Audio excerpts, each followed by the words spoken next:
सगळे मिळून आपल्याला प्रश्न सोडवायचा आहे।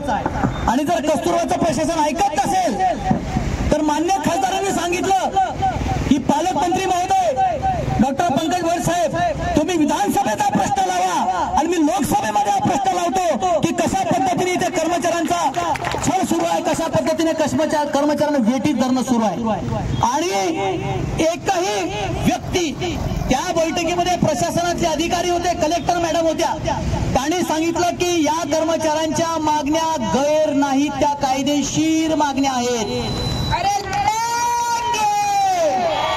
त्या न्यायसंगत मागण्या आहेत। आणि तिथे बाकी सुद्धा कर्मचारी होते, त्यांनी सुद्धा सांगितलं, डेप्युटी कलेक्टर होते, डीवायएसपी होते, सीओ होते जिल्हा परिषदेचे, त्यांनी सांगितलं की इथल्या कर्मचाऱ्यांना एचआरए नाही, हे कसं काय होऊ शकतं, सगळ्या कर्मचाऱ्यांना एचआरए भेटत नाही, हे कसं काय होऊ शकतं, प्रोव्हिडंट फंडचा असा कोणता नियम आहे, 15,000च्या वर जर सॅलरी असेल तर पीएफ भरायचा नाही, असा कोणत्या कायद्यात लिहून आहे, हे आम्हाला आजपर्यंत नाही म्हणे माहित नाही झालं, जे आज कस्तुरबा संस्थेच्या लोकांना माहित पडलेलं आहे। म्हणजे सगळ्या गोष्टी नियम बाह्य पद्धतीने सुरू आहे।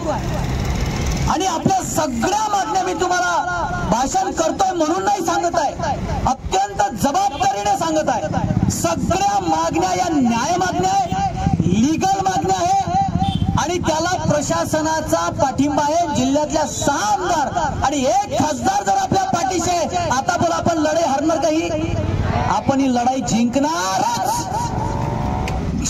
आपण ही लढाई हरू शकत नाही। त्यामुळे पुन्हा एकदा आपण विनंतीच करूया, हा जो काही गैरसमज आहे, माझ्याकडे जीआर होता बॅग मध्ये आहे, मी आज त्याच्यावरती संध्याकाळी एक व्हिडिओ सुद्धा करणार आहे। एचआरए एक तुम्ही व्हिडिओ चालू ठेवा आणि हा व्हिडिओ सगळ्या कर्मचाऱ्यांपर्यंत जाऊ द्या। एचआरए हाऊसिंग रेंट अलाउन्स हा जो काही वेतनाचा प्रकार आहे, एचआरए म्हणजे काय, तो एक प्रकारचा काय भत्ता आहे, म्हणजे तो काय आहे, तो सॅलरीशी लिंक आहे। आता कस्तुरबा संस्थेला सॅलरीचे पैसे कोण देते, गव्हर्नमेंट देते। का बरं देते, तर आपल्या संस्थेला 75% शासनाची ग्रांट आहे आणि या ठिकाणी 7वा वेतन आयोग लागू आहे। कृपा करून शांतपणे या गोष्टी आपण समजून घेतलं पाहिजे आणि समजून सांगितलं पाहिजे। आपल्या संस्थेमधल्या कर्मचाऱ्यांना 7वा वेतन आयोग लागू झालेला आहे, त्यामुळे 7व्या वेतन आयोगाच्या जेवढ्या शिफारसी आहे त्या सुद्धा लागू झालेल्या आहेत। त्याच्यामुळे एचआरए 100% हा मिळायलाच पाहिजे। कदाचित संस्थेचा असा गैरसमज आहे की आमचा काही बायलॉज आहे त्यानुसार आम्हाला काय अधिकार आहे, असं नाही। संस्था जरी ऑटोनॉमस असली तरी ग्रांट सरकार देते, सॅलरीचे पैसे सरकार देते, त्यामुळे सॅलरीचे नियम, वेतनाचे नियम हे सरकारचे आहेत, त्याच्यामध्ये एचआरए आहे। एचआरए 100% लीगल डिमांड आहे, जे सरकार सांगतं, सरकारचा कायदा सांगतं त्याच्यानुसार तो आपल्याला मिळायलाच पाहिजे। नंबर 2, प्रोव्हिडंट फंडच्या बाबतीत असं कुठेही नाही की एखाद्या कर्मचाऱ्याला जर 15,000 सॅलरी असेल तर त्याचा पीएफ कापला जाऊ नये।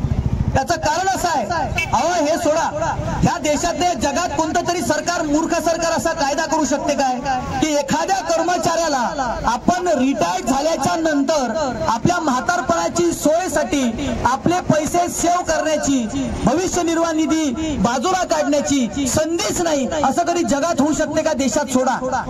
असं कोणी सरकार असं मूर्ख झालं का सरकार असं म्हणायला की नाही नाही तुमच्या रिटायरमेंटची सोय लावायची काही गरज नाही, काहीच नाही। आता पीएफचा फायदा मी काल पण सांगितलं, एक लक्षात घ्या, शांतपणे ऐका।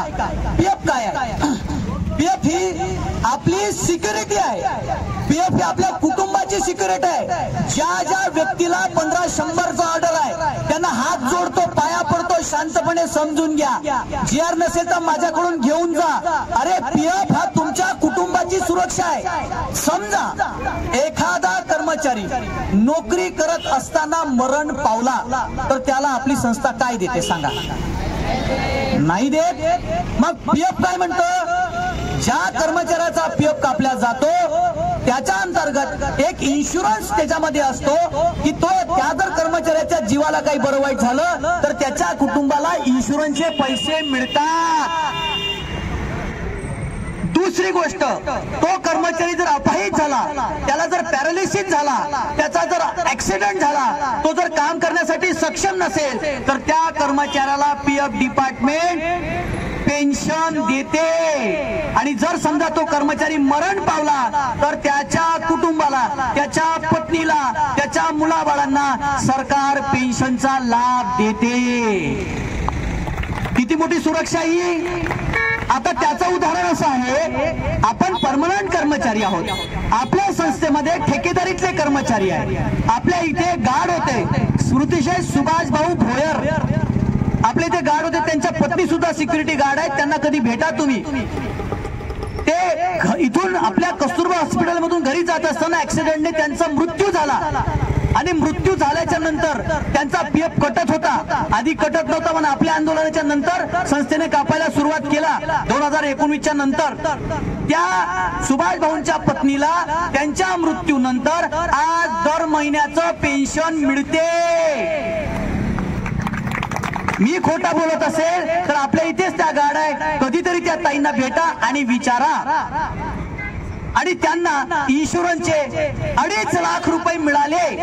आता एका सिक्युरिटी गार्डच्या कुटुंबाला जर 2.5 लाख रुपये भेटते, एखाद्या क्लास 3 ला किती भेटायला पाहिजे?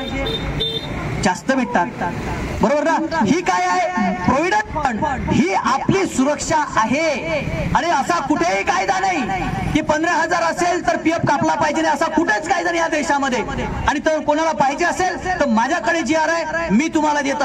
आता डॉक्टर उदय मेघे इथे आले होते। उदय मेघे साहेब हे सावंगी हॉस्पिटलचे चीफ ऍडमिनिस्ट्रेटिव्ह ऑफिसर होते, काय पद होते मला वाटतं तेच होतं, बॉस होते हॉस्पिटलचे। त्यांनी इथे येऊन सांगितलं एचआरई ची डिमांड हे लीगल डिमांड आहे, आम्ही सावंगीच्या कर्मचाऱ्यांना देतो आहे। प्रोव्हिडंट फंडची डिमांड ही लीगल डिमांड आहे, आम्ही जर नाही दिलं तर आम्हाला पीएफ डिपार्टमेंट आमच्या सोबत स्ट्रिक्टली करते। ते बोला हे तर सोडा, परमनंटचं जर सोडा, ठेकेदारीतल्या कर्मचाऱ्याचा जरी पीएफ नाही कापला तर त्या ठेकेदाराला आणि त्या संस्थेला किंवा त्या कंपनीला त्याच्यावर सुद्धा पीएफ डिपार्टमेंट कारवाई करते, असं त्यांनी त्यांच्या भाषणामध्ये सांगितलं। आणि असं मलाही माहिती आहे आणि असं आज कामगार अधिकाऱ्यांनी सुद्धा सांगितलं।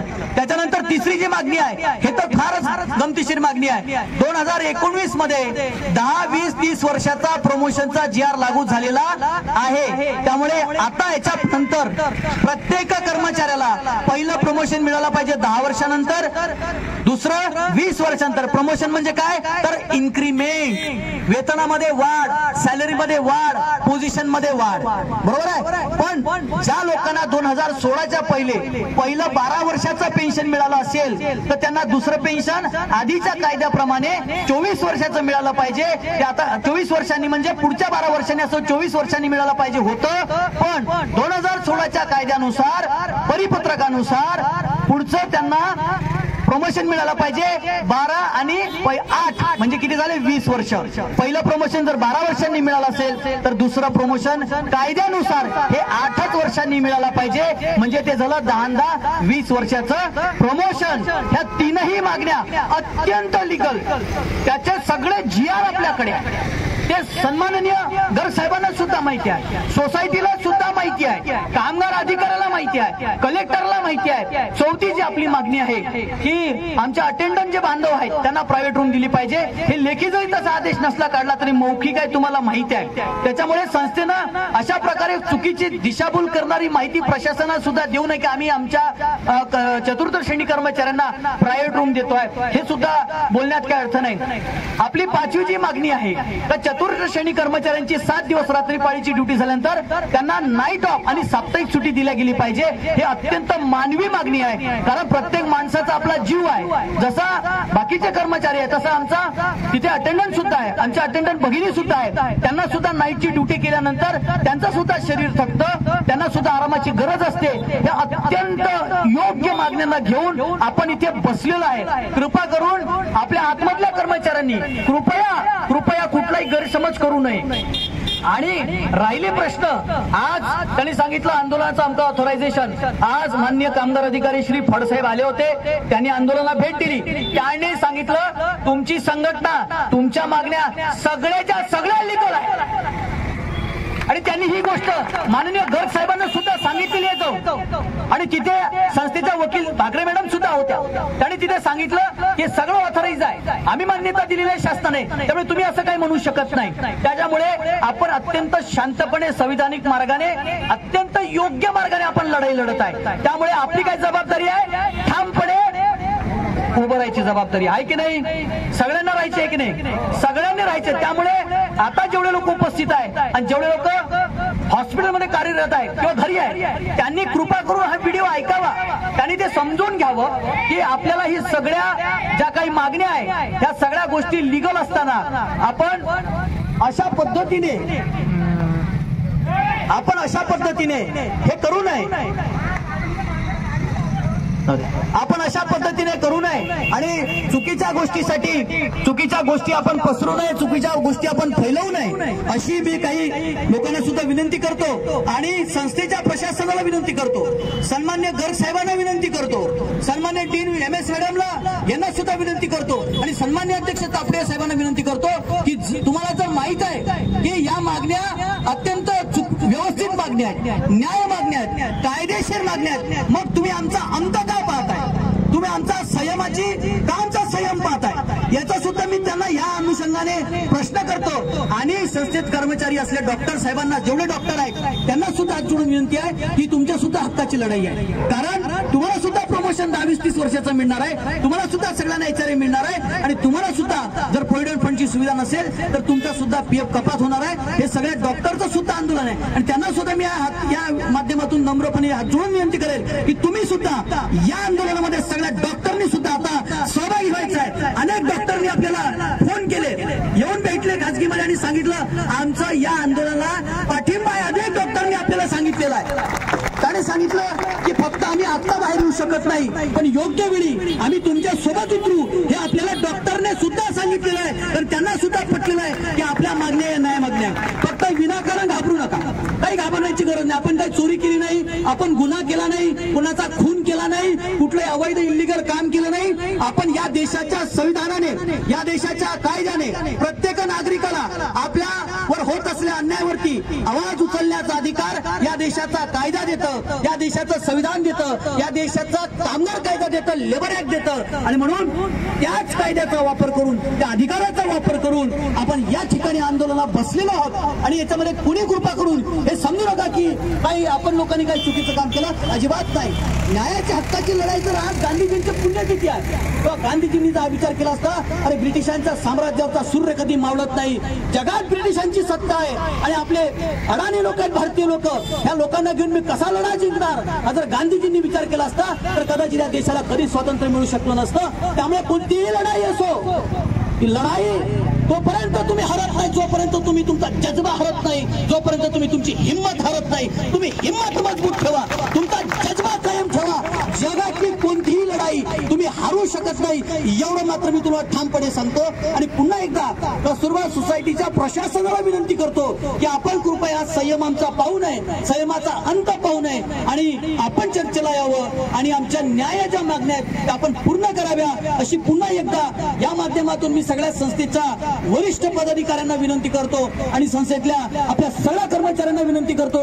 अजूनही ज्या लोकांच्या मनामध्ये काही गैरसमज आहे त्यांनी जास्तीत जास्त संख्येने या आंदोलनामध्ये सहभागी व्हायचं आहे. माझ्या बंधू आणि भगिनींनो, तो कोणी असो, मग ते सिस्टर असेल, ब्रदर असेल, टेक्निशियन असेल, क्लर्क असेल, आमचे अटेंड बंधू भगिनी असेल, डॉक्टर असेल, मी म्हणतो डीन साहेब असेल, MS मॅडम असेल, हे तुमची प्रत्येकाच्या हक्काची लढाई आम्ही लढतोय. फक्त विनाकारण त्याच्यावरती प्रश्नचिन्ह आपण निर्माण करू नका, कारण तो प्रश्नचिन्ह निर्माण करण्याचा अधिकार कुणालाही नाही. तो अधिकार फक्त कामगार आयुक्तांना, कामगार अधिकाऱ्यांना आहे. त्यामुळे ते आता काय असेल तो त्याचा फैसला घेईल. आमची लढाई न्यायाची लढाई आहे आणि हे आम्हाला कलेक्टर सांगतायत, आम्हाला कामगार अधिकारी सांगतायत, आम्हाला पालकमंत्री सांगतायत, आम्हाला खासदार सांगतायत, आम्हाला 6 आमदार सांगतायत. त्यामुळे उगाच कोणीतरी एक व्यक्ती म्हणतो की नाही नाही असं नाही आहे, असं होणार नाही, असं चालत नाही. या देशामध्ये कायद्याचं राज्य आहे, या देशामध्ये कायद्याच्या वर कोणीही नाही आहे. या देशाचा कायदा या देशातल्या प्रत्येक नागरिकाला लागू आहे. मग तो या देशातला सामान्य मजूर असो किंवा देशाचा राष्ट्रपती असो, प्रत्येकाला कायदा आहे. त्या कायद्यानुरूपच आपण सगळ्यांनी वागलं पाहिजे.